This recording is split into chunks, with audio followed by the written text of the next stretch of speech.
మీరు చూసే ఉంటారు తాయెత్తులు మెడలో కట్టుకున్నటువంటి వాళ్ళని, చేతికి కంకణాలు పెట్టుకున్నటువంటి వాళ్ళని, కాలికి కంకణాలు పెట్టుకున్నటువంటి వాళ్ళని మీరు చూసే ఉంటారు. రాగి, వెండి ఇలాంటి వాటితో చేసి ఉంటాయి.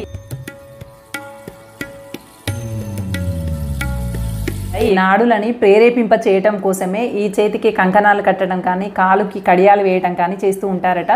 మనకి పట్టీలు పెట్టుకోవటం, స్త్రీలు గాజులు వేసుకోవటం వెనుకున్నటువంటి రహస్యం కూడా అదే అనమాట. అక్కడ ఉన్నటువంటి నాడులని ప్రేరేపితం చేయటం కోసం. తాయెత్తుల వెనక ఏమైనా శాస్త్రీయత ఉందా, లేకపోతే అదొక మూఢనమ్మకమా తెలుసుకోవటం కోసం నేను ప్రయత్నం చేసినప్పుడు, తాయెత్తు కట్టడం ద్వారా మానసిక స్థైర్యం పెరిగి సానుకూల ఆలోచన సామర్థ్యము పెరుగవుతుందట. అంతేకాకుండా ఈ తాయెత్తులో ఉన్నటువంటి లోహము సూర్యుడు నుంచి, చంద్రుడి నుంచి వచ్చేటువంటి కిరణాలను గ్రహించి శరీర ఉష్ణోగ్రత స్థాయిని సమతుల్యంగా ఉండేలాగా చేస్తుందట. ఈ శరీర ఉష్ణోగ్రత సమస్థాయిలో ఉండటం వల్ల పీడకలలు, కలవరింతలు తగ్గించేటువంటి శక్తి ఈ కాపర్ తాయెత్తులకి, లోహాలతో తయారు చేసినటువంటి తాయెత్తులకు ఉంటుందట.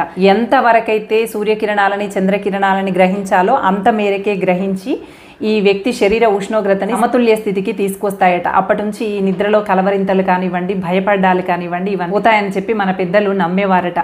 ఉష్ణోగ్రతలో అసమతుల్యత ఏర్పడినప్పుడు వాటిని సమాన స్థాయిలోకి తీసుకురావడానికి మాత్రమే కడతారనమాట. మానసిక సామర్థ్యం ఎలా ఇస్తుంది అంటే ప్లాసిబో ఎఫెక్ట్ అని ఉంటుంది. దీన్ని ఆధారంగా చేసుకొని కొన్ని సినిమాలు కూడా వచ్చాయండి. ఈ ప్లాసిబో ఎఫెక్ట్ని, తాయెత్తుని ఆధారంగా చేసుకొని కొన్ని సినిమాలు కూడా వచ్చాయి. ఏంటి అంటే ఆ వ్యక్తి అభద్రతా భావంతో ఉంటాడనమాట. నేను ఎందుకు పనికిరాను, నాకు తెలియదు, నాకు ధైర్యం లేదు, నేను సొసైటీలోకి వెళ్ళలేను, నేను ఆ పని చేయలేను, ఈ పని చేయలేను అని చెప్పి అతనిపైన అతనికి నమ్మకం లేకుండా ఉంటాడనమాట. అలా ఉన్నటువంటి వ్యక్తిని తీసుకెళ్ళి తాయెత్తు కట్టిస్తారు. ఊరికే ప్రతి చిన్నదానికి జడుచుకుంటున్నాడు, భయపడుతున్నాడు, ధైర్యంగా తిరగలేకపోతున్నాడు అని తాయెత్తు కట్టి అది ఏం చెప్తారంటే, నీ మెడలో ఈ తాయెత్తు ఉంది, ఇక నుంచి నేను ఎవ్వరు ఏం చేయలేరు, నీకు చాలా బలం వచ్చింది, ఇప్పటి నుంచి చూడు నువ్వు ఏది చేస్తే అది అయిపోతుంది అని చెప్పి అతనికి చాలా ధైర్యాన్ని చెప్తూ తాయెత్తు కడతారనమాట.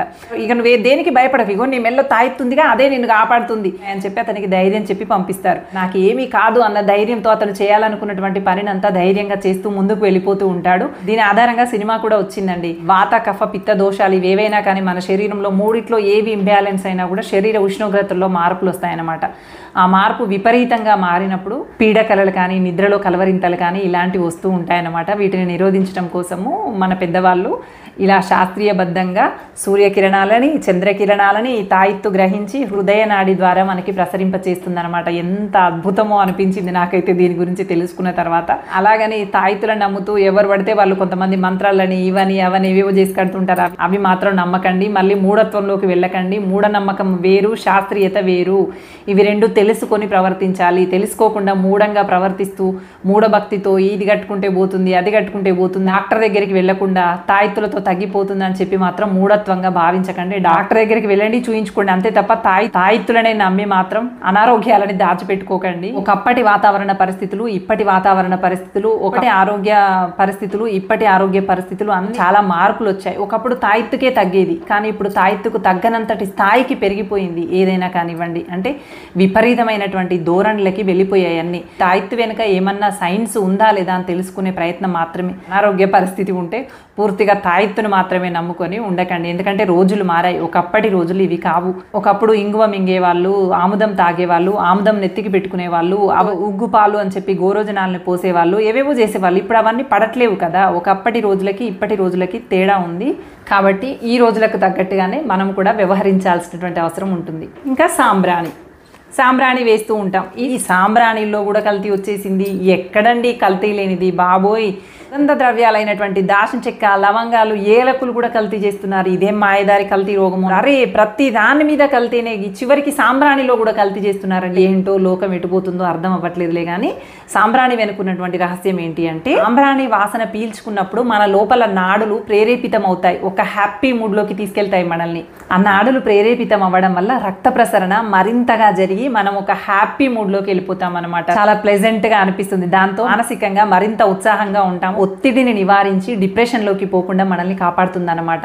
ప్రతిరోజు ఒత్తిడిలకు గురవ్వడం వల్ల మన లోపల నోర్పినెఫ్రిన్ అనేటువంటి హార్మోన్ రిలీజ్ అయ్యి మన నాడీ కణాల పనితీరును దెబ్బతీస్తుందట. చూడండి, బాలింతలు, చిన్నపిల్లలు ఉన్న ఇంట్లో బాలింత మానసికంగా, శారీరకంగా ఒత్తిడికి గురవుతుంది అనమాట. కొత్త అలవాటు కదా, నిద్రలో మెలకుతో ఉండాలి, బిడ్డని ప్రతిక్షణం గమనించుకొని ఉండాలి.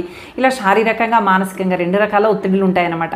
అందుకని ఇంట్లో చిన్నపిల్లలకి బాలింతలకి కూడా స్నానం పోయగానే వెంటనే సాంబ్రాణి వేసేవాళ్ళు. వాళ్ళ మంచం కింద ఇలాంటిది ఒకటి పెట్టి బొగ్గులతో సాంబ్రాణి వేస్తూ ఉండేవాళ్ళు. తలస్నానం చేసిన ప్రతిసారి జుట్టుకి సాంబ్రాణి వేస్తూ ఉండేవాళ్ళు. ఈ తల వెంట్రుకల్లో నెగిటివ్ ఎనర్జీ ఎక్కువగా ఉంటుందని చెప్పి అందుకనే వీరబోసుకొని తిరగకూడదు అని చెప్పి అంటారనమాట. ఈ నెగిటివ్ ఎనర్జీని ఎక్కువగా అబ్జర్వ్ చేసేది ఏంటి అంటే తల వెంట్రుకలు అన్నమాట. అందుకని ఎప్పుడు జుట్టు ముడేసుకునే ఉండాలని. నెగిటివ్ ఎనర్జీ అంటే దృష్టి దోషం లాంటి, దిష్టి తగలడం లాంటివి ఉంటాయి కదా, అవన్నీ వెళ్ళకూడదు అనేటువంటి ఉద్దేశంతో చక్కగా సాంబ్రాణి వేసేవాళ్ళు. వీళ్ళకి ఏమన్నా దృష్టి దోషాలు ఏమైనా ఉంటే అవి కూడా పోయి ఆరోగ్యంగా ఎదిగేవాళ్ళు పిల్లలు. భావోద్రేకాలు అనేవి కంట్రోల్లో ఉండేవి అనమాట. తొందరగా ఆవేశపడడం, తొందరగా కోపపడడం, అధికంగా ప్రేమను వ్యక్తం చేయడం ఇవన్నీ ఉండకపోయేవి. దాని వల్ల నాడులు ప్రేరేపితమై సంతోషాన్ని అందించగలిగితే ఏదైతే ఈ ధూపము పొగ ఉంటుందో ఈ పొగ వల్ల మన ఇంట్లో ఏదైనా చెడు వాసన, గాలిలో ఉండేటువంటి తేమ వల్ల ఏర్పడినటువంటి బ్యాక్టీరియా లాంటివి ఏమన్నా ఉన్నా కూడా మనము ఈ సాంబ్రాణి వేయటం ద్వారా అంతా క్లీన్ అయిపోతుంది అనమాట. దాన్నే మనం నెగిటివ్ ఎనర్జీ, పాజిటివ్ ఎనర్జీ అనుకుంటాము. గాలిలో తేమ ఉంటుందండి, మీకు తెలుసు ఆల్రెడీ. గాలిలో తేమ పర్సంటేజ్ ఎప్పుడైతే ఎక్కువ అవుతుందో అక్కడే సూక్ష్మజీవులు పెరిగేటువంటి అవకాశం ఉంటుందన్నమాట. అందుకని గాలిని శుద్ధి చేసుకునేటువంటి ప్రక్రియనే సాంబ్రాణి వేసుకోవటం అనేది, ఇంట్లో ఉన్నటువంటి గాలిని శుద్ధి చేసుకోవటం అనమాట. స్టిక్స్ అని, ధూప్ స్టిక్స్ అని వస్తున్నాయి, విపరీతమైన వాసన ఉంటుంది, వాటితో యూజ్ చేస్తున్నారు. కానీ అందులో కూడా కల్తీ లేనటువంటివి చూసి యూజ్ చేసుకోండి. అందరూ బొగ్గులతోనే వేయాలని ఏమీ లేదు, కానీ కల్తీని మాత్రం కాస్త కనిపెట్టుకొని చేయండి ఏది చేసినా, లేదంటే లంగ్స్ ఇన్ఫెక్షన్స్ వచ్చేటువంటి అవకాశం ఉంటుంది.